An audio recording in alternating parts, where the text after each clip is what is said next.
Judge Thomas Troward. Principle is not bound by precedent. Personal, practical application. Apparently, he was kind of boring. It becomes a point where you have to do this. We are not locked into some sort of box. He took this really rational and logical approach to looking at the universe. When you know this and you're not doing it, you're not living up to the own law of your own being.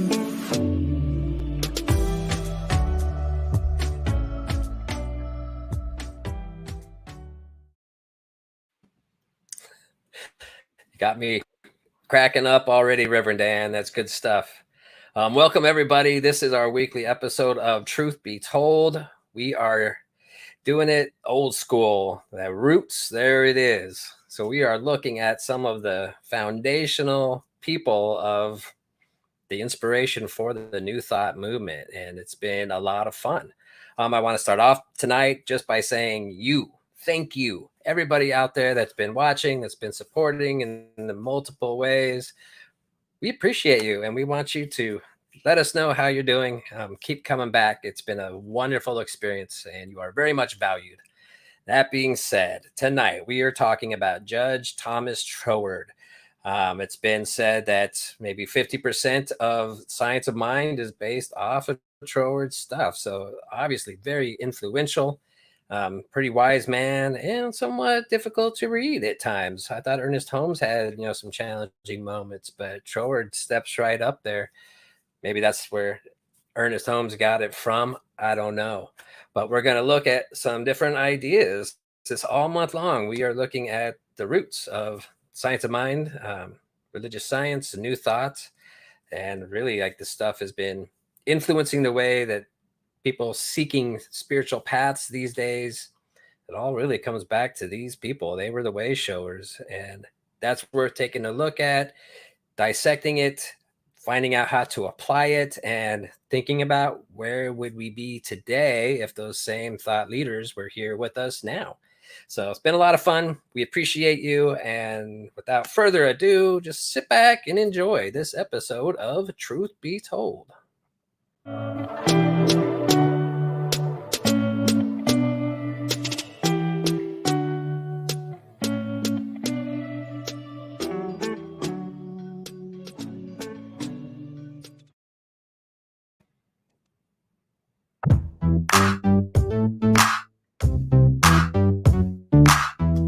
So this week we are talking about Judge Thomas Troward, who was born in India, 1847, to English parents, lived most of his life in India, a very prominent judge, retired back to England. Troward had a tremendous impact on Christian mysticism and the New Thought movement as a whole. He was kind of one of the first ones to write down New Thought principle. What I think is actually most interesting about him is apparently he was kind of boring. It sounds like he was not looked at in his day as a great speaker or even a great writer. However, apparently quite the prankster. It was really in his retirement where he started diving into his hobby, researching all of the world's religions. I don't know if it's actually all of them, but everybody says all of them, whatever. He looked at a lot of the world's religions, read several different versions of the Bible, learned Hebrew so he could read the original transcripts, dedicated so much of his time in retirement to understanding world religions. The real importance is in what he did with his findings. In 1904, he was convinced to give a lecture series in Scotland that actually eventually gets transcribed and turned into a book, one of his most famous works. He, in this lecture series, laid out this whole systematic way of thinking about the universe that was pretty much unlike anything that came before it. And he took this really rational and logical approach to looking at the universe, to looking at how life works in this universe and what it actually means for us. Instead of trying to describe the universe because we exist, he took the universe and described it from the universe's point of view and put us into that perspective. He took this rational approach to explaining the creation of the universe. The major influence of Troward on New Thought is this systematic way of thinking. he gave us this system of how to approach looking at the universe that we live in, the world that we live in, and how to analyze it by removing the religion from it and turning it into a philosophy. He gathered all of this information from all these world religions, removed the doctrine from it, and looked at what is it about the world, about the universe? How do we actually explain this in a rational? How do we actually explain this in a rational and logical way? So we can see the direct influence of that in the writings of Ernest Holmes and the beliefs of Science of Mind. Troward took principles of the universe, laid it out in logical order and fashion, and Holmes just kind of went, yep, I'll take that one, I'll take that one, I'll take that one, sometimes even word for word. And so there are a lot of principles of Troward that we see and find in Science of Mind as essential elements, essential ideas and principles in the philosophy of Science of Mind. Primarily, principles. They don't exist because we named them.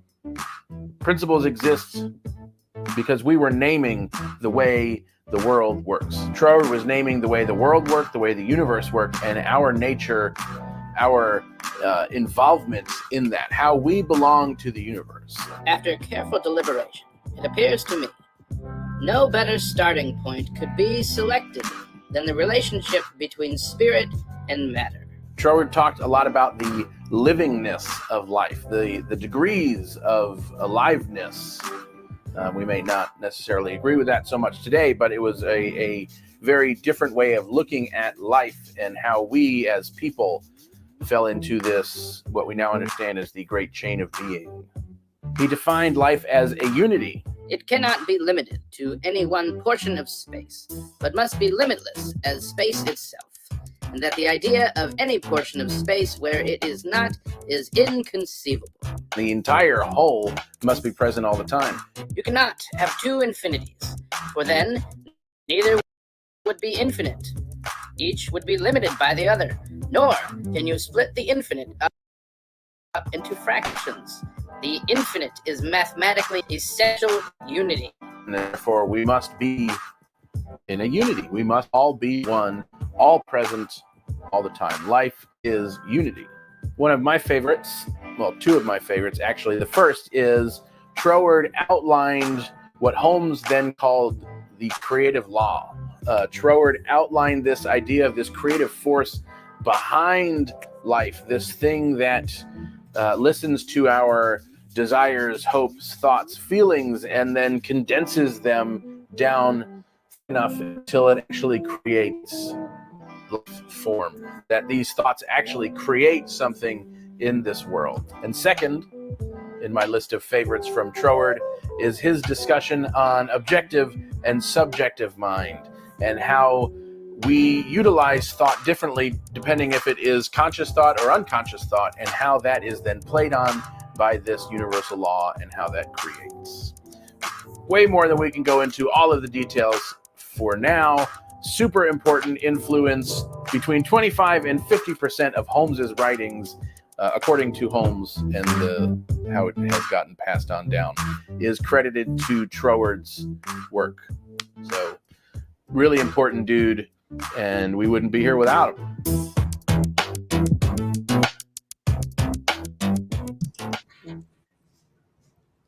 I laughed at least 5 times. There was that one in the teaser. Well, apparently, he was kind of boring. Yeah, I didn't know. I mean, I guess it makes sense. You do him right there at the end, though. You give him the props. Yeah. You built him back up. Yeah.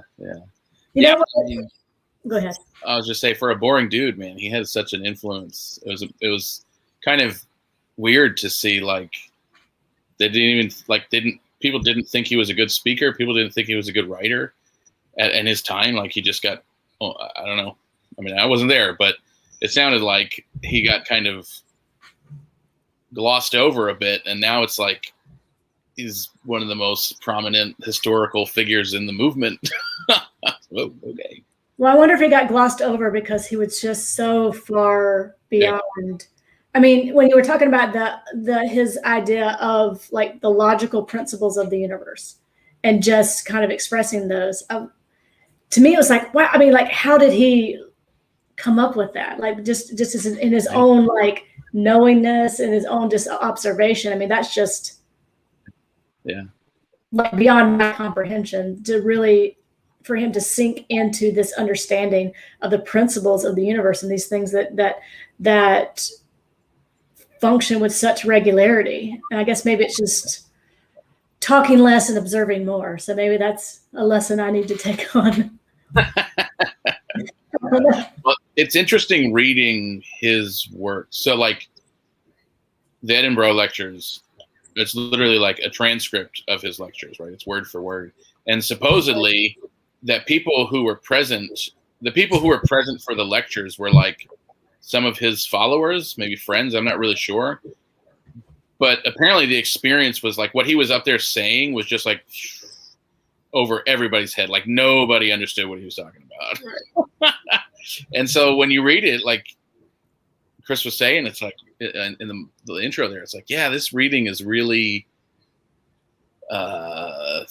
dense. That's a nice way of putting it. Nice word, yeah. But I found, like, you ever have that experience, and this happened a couple years ago, like when I really got into Troward. You ever have that experience where you're like reading a book of somebody and all of a sudden you like have this like, it's almost like this mind meld with the author where you're like, oh, I get it now. Like I understand what they're saying. Well, that happened one day with me and Troward, man. And it was like, all of a sudden we had the same brain, and the stepwise progression in these lectures is like mind blowing. I mean, you literally can see how he thought through, because that's what he did. He was bringing everyone through this process of like, okay, so y'all think we have this whole like religious thing and like God created and blah, blah, blah. Okay, well, let's all remove that. Doesn't mean that that's not true. But if we're to look at this from a logical standpoint, how did this all happen? And so he's like, okay, well, there's mind and there's matter. Mm-hmm. And how did these exist? How did they come into being?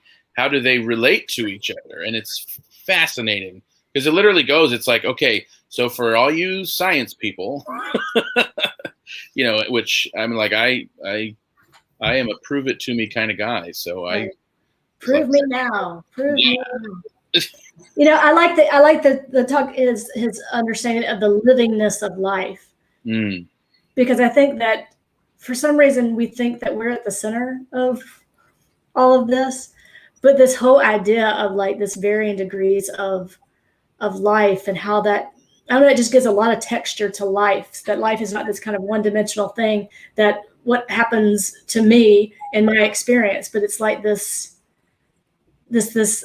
not only what we can see, but these things below us that we can't see, you know, these microscopic levels of just like this, that life is constantly, or just the universe is constantly inhaling, exhaling, this like expansion. It kind of makes you realize that you're not the center of everything.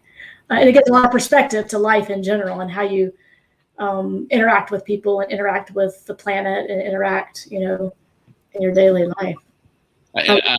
And we've learned a lot since he first started talking about that. Right.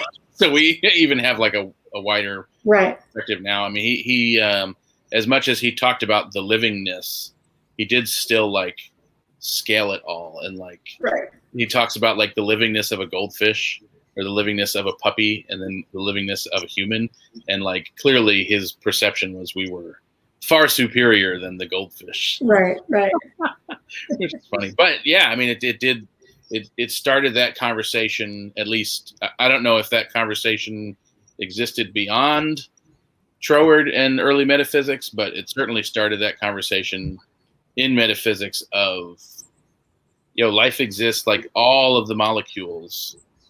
There is consciousness within all of them, like all of it. Yeah. Yeah. But I think it's really it's that dichotomy as well. Like, yeah, we're not the center of it all. And at the same time, I am the center of my all. You Yeah. are the center of your all. Like by Right. definition of infinity, each pinpoint of consciousness is the center of it all. Like And points of finger, yeah. Yeah, and then 100% of the experience in that pinpoint is all for that one.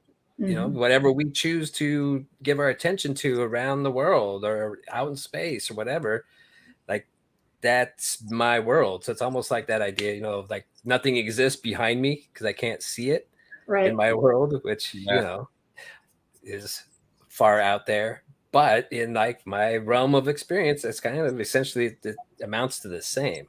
So it's really mind blowing, just that whole duality thing. Yeah, yeah. I love this. The idea: circle whose circumference is nowhere and center is everywhere. Yeah. It's I think with Troward, it's like as dense as it seems. Once you make sense of, and first of all, like his sentences are like entire paragraphs some of the time. Yeah, that was But hard. like, once you get like that phrase, like this phrase, this phrase, and then you can move on to the name. You're like, oh my god, that each phrase is like so specific and intentional and makes so much, like you can analyze each little thing, and it combines to this whole like progression of like, I mean, it literally is mind blowing. Some of the stuff that he wrote about, like how did he, full circle back to the first question, how did he even know this? Right. Where did you start? Where does it come from? It's interesting. It is interesting. Mhm.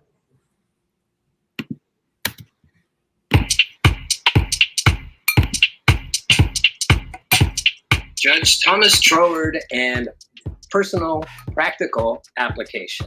I'm going to start off this week with a quote. This was taken from a book of his titled The Creative Process and the Individual. Relying on the maxim that principle is not bound by precedent, we should not limit our expectations of the future.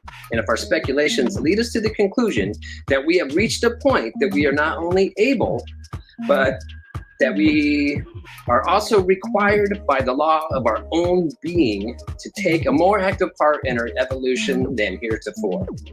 This discovery will afford us a new outlook on life and widen our horizon with fresh interest and brightening hopes. So what's that mean? Well, I'm going to get to that in a minute. Basically, he's saying it becomes a point where you have to do this. When you know this and you're not doing it, you're not living up to the own law of your own being. So here's the idea for this week for the application. He says something else in one of his other talks, that the first order of heaven, or the first law of heaven, is order. So what's that mean? Well, here's the thing. Heaven is within. It is within each and every one of us. It is that infinite mind, that infinite consciousness of which we are all a part of, from which we all spring. And that is within each of us. Well, the first law of that, according to Troward, is order. So here's the thing. There's the creative process, and it all begins with the thought, with the idea that is then placed into the subconscious. And the subconscious, or the subjective, is how we refer to it, is the creative mechanism. But it's all programmed by that first thought that goes into it. So that's where Troward is talking about the idea of order. So if you want to change something in your life, you've got to reprogram your subconscious mind, and as part of that one larger subconscious mind, to let it know what it is that you want. That's the thing, is so often people that are trying to manifest in the law of attraction, trying to take these co-creative steps, aren't necessarily always very clear. And I'm speaking from personal experience because I have experienced that a lot, where I have these ideas in my mind. I'm going to use the idea of like giving a talk. I'll have the idea and I'll see how it's all going to flow, and it's going to be great, fantastic, it's going to be perfect. And then I go and sit down to write it out and become clear. And suddenly I realized like I wasn't very clear at all. Didn't know this transaction or this transition. I didn't know how to express this idea that seemed perfectly clear floating around in my mind, but I didn't address like, how do I express that to somebody as I'm talking? That's what this process is. So here is the practical application that I deeply want you to try and apply it in your life. Get out a piece of paper, open a journal, open a Word doc. It really doesn't matter what. And then start writing. Write down, what is it that you want to see in your life that differently than what you're experiencing now? Typically, I feel like it's usually areas of growth. Like I would like to experience more harmony. I would like to experience more financial abundance. I would like to experience a career or a job where I feel good about it, where I'm using my gifts and skills. What gifts and skills would that be? Write it down. Become super clear on it. 99% promise you that if you try this, you will realize you weren't very clear on what it is that you wanted to manifest. This is a powerful process. And like Troward said, there becomes a point in your spiritual journey where, one, you finally believe that you were able to participate in this co-creative process. And when you firmly believe that, then it becomes a responsibility to your higher self. So when you know this, you will do this. If you're not doing it, that's just a sign that you don't truly know it yet. So part of kickstarting that knowing is taking these steps and doing it. So please try this. And I'm hoping that from last week you tried the barrage of gratitude. If not, go back and rewatch that too. Definitely, like as I watch these different ideas and videos and podcasts in my life, I have these ideas like, yeah, that sounds good. That's so powerful. And unless I sit down and actually apply them, it's all pretty much useless. It's just fodder for the brain. If you want to deeply explore your spirituality, your spiritual nature, and bring it more fully into this world, take these steps and try these. Apply it in your life. And as you do, it gives permission to those around you to do the same.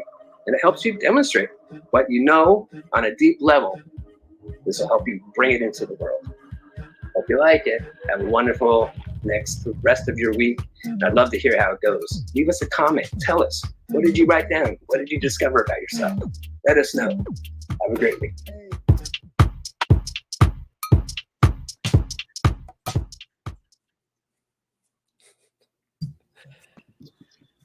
Oh man, I'm having too much fun with this theme. Like this whole, I don't know how we even landed on this whole 90s, because somehow our roots in the 90s makes sense. At least Chris and I's roots are in the 90s. I have roots in the 90s. Barely roots. Chris, I love when you talked about the kickstart the knowing.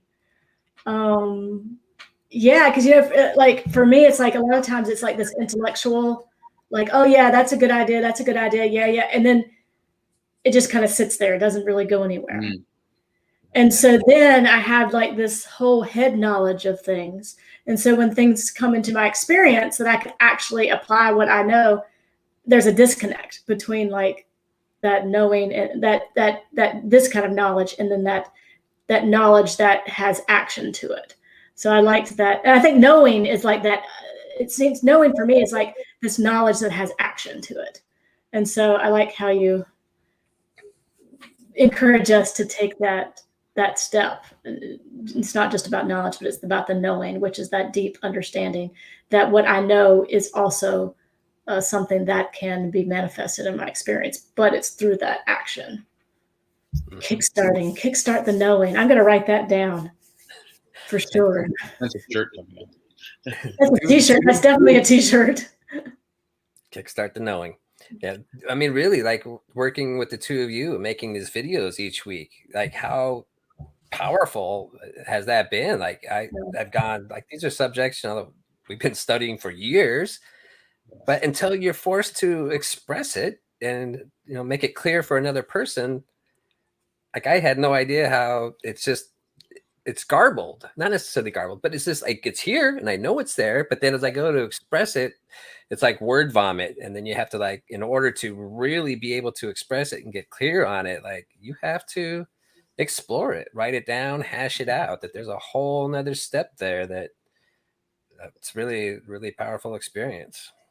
Yeah, that's a really, like I have such a deep history with like having a full thought, and it's like I've expressed it this way before, that like in my mind, like the thought comes as this like nicely wrapped, packaged present with a bow on top, and it's like the whole thing immediately makes sense in my mind.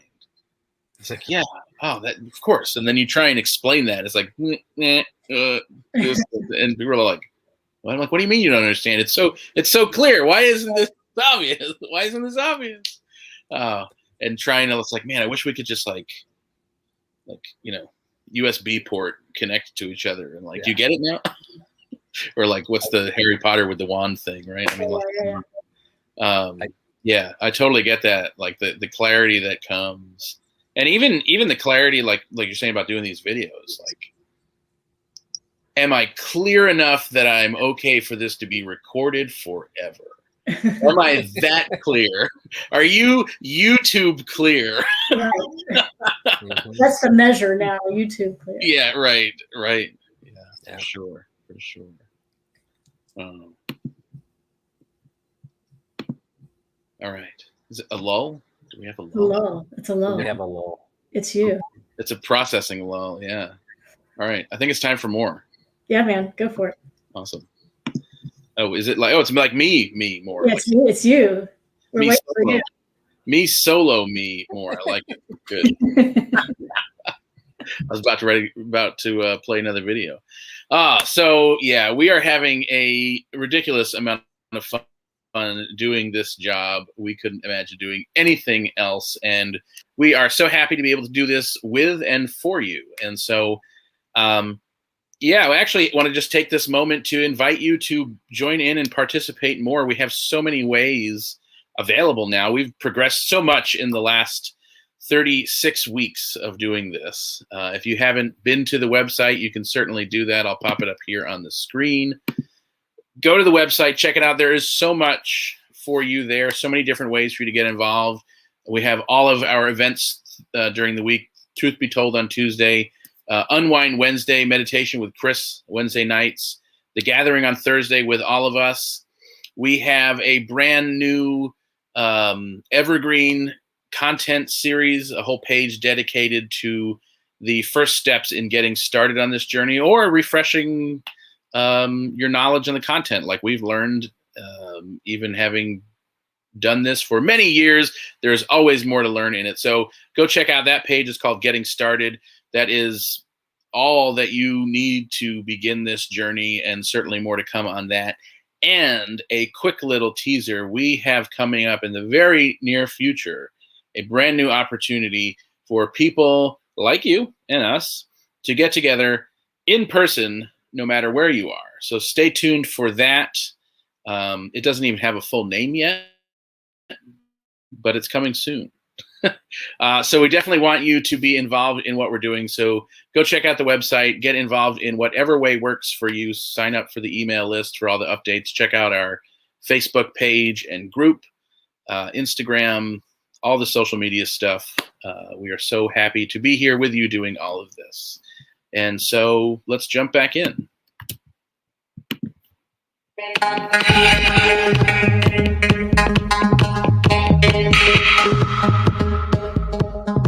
So my man Troward. So Troward had this really amazing idea that principle is not bound by precedent. Now, you may be asking, what in the world does that mean? Well, wait for it. Hopefully I'm going to be able to answer that. So principle's not bound by precedent. Basically, in super easy terms, is just because something has always been doesn't mean that it has to be that way now, or it doesn't mean it has to continue to be that way. So that means that we are not locked into some sort of box of how things have to look and how things have to go and how our lives have to be. So that opens up this idea of limitless possibilities, that we have the ability, the power each and every day to choose from principle, to choose our actions, our thoughts, our words, our direction from that truth. Now, we've all probably done things in the past that we wish we hadn't done, or we've said things or interacted or maybe even dated some folks that we wish we hadn't. So this doesn't mean that we have to perpetuate that pattern. This doesn't mean that we have to stay in that box of how things have always been done. So this really opens up this power to really co-create with this universal power and presence, to really co-create with the law. And the law that always is working for us, that it's always giving back to us that which we put into them. So the adventure is to really think about what we want to put into this law, to really think about those things that we want to manifest, to really think about those things that we want to bring to the forefront of our experience. And knowing that it's not dependent on something that's happened in the past, that each and every day, what's really cool is that we can choose again. And we have that ability to do that, that we're not locked in to this one idea, this one way of being. We're not locked into this one way of experiencing the divine or one way of interacting with others, one way of seeing life. That it's this ever-flowing, ever producing creative thing that keeps on rolling forward. And so we're not bound. We're not bound by the things of our past, and we're not bound by something that may happen in the future, but each and every day we show up and are able to create from this moment of limitless possibilities. So when we really seep into this idea that principle is not bound by precedent, I think what Troward would say today is, yeah, that's still true. That we aren't locked into that we have this ability, this creative ability, this creative urge to just step into amazing things in this free, this authentic, this just carefree way. And knowing that our ability to co-create with the universe, knowing that that power is within us, that it's always there. And it's not limited by anything that we may see, or that we may think, or that we even may feel. So that truly, from this place of principle, we can create amazing things. And that's so important in the world that we live in now. We see old patterns, old ways of interacting, old institutional strongholds that have been present in the past. And so for today, understanding that we are not bound by that precedent. We're not bound by old ways of being, old ways of doing, old ways of interacting. But instead, we can choose to step out of that limiting understanding and step into this powerful ability to create a world that works for everyone. And we say that a lot. We don't say that lightly. So that we can really put this understanding that a principle is not bound by precedent into action. And really, honestly, choose again. Each and every day, choosing to act in ways that are in alignment with what's true, what's good, and what's beautiful. And knowing that we are not bound and that the possibilities are limitless.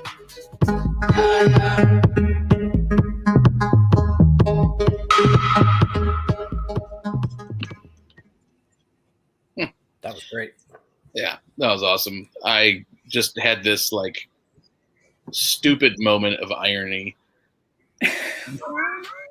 I love the idea that if Troward were alive today, the thing that he would say is, you're not bound by precedent. And yet here we are still trying to figure out the principles that he so clearly laid out. The thing he would come to teach us is the same thing he would have taught us in 1904. Do not bound by precedent, except here we are binding ourselves by precedent. We're a little slow on the uptake, I think. A little bit. Well, I mean, how often do we see it? People that say, I want to change things in my life. My life is miserable. I want to change things. And then they get up and just do the exact same thing that they did yesterday again and again. Say they want to change things, but never actually change anything. Never change the way you do things. It's a hard lesson to learn. It takes repetition, apparently. Well, and I don't want to take away from the sheer difficulty of that, because I think the nature of our experience is kind of this these ingrained sort of ways and patterns, and a lot of it was kind of poured into us before we even realized we were conscious, And so it does seem like this constant sort of I was going to say battle, but I don't want to say that, this constant strenuous interaction with our subconscious, these things that we don't even realize, these default sort of things. And I think that that's what's amazing about this teaching, is that it kind of turns our head to those default things. It turns our head to, or it actually bids us to ask better questions and be really curious about, wow, I just did that and I really don't like that. What's that about? And so I think that's the important part of this teaching, is it's not necessarily all the things that are around it, but it's that one little thing of pausing and asking, what is that about? And then getting really curious about it. And so then when we're able to turn our gaze to those things, then we're able to make those conscious decisions. And the more we make those conscious decisions over and over again, then we create a new default, a default that actually kind of works better than the older one does. But I know that's easier said than done. I mean, we are living proof that that is easier said than done. Yeah, for sure. Not just us three, but collective we. Well, and I also love, and Chris, you even touched on this a bit in your video, how Troward even describes the objective and subjective, and that as mind, like that we even have a subjective mind, a subconscious mind, that like contains all of this. He talks about the law of subjective mind is like pressing down, compressing these ideas so densely that they actually create form. And like that whole process of like, oh my God, can you imagine every thought that has ever been had being compressed so densely, so tightly into this thing, into this idea, that it actually becomes like tangible form. And it just kind of blows my mind to think like, yeah, that's pretty impressive.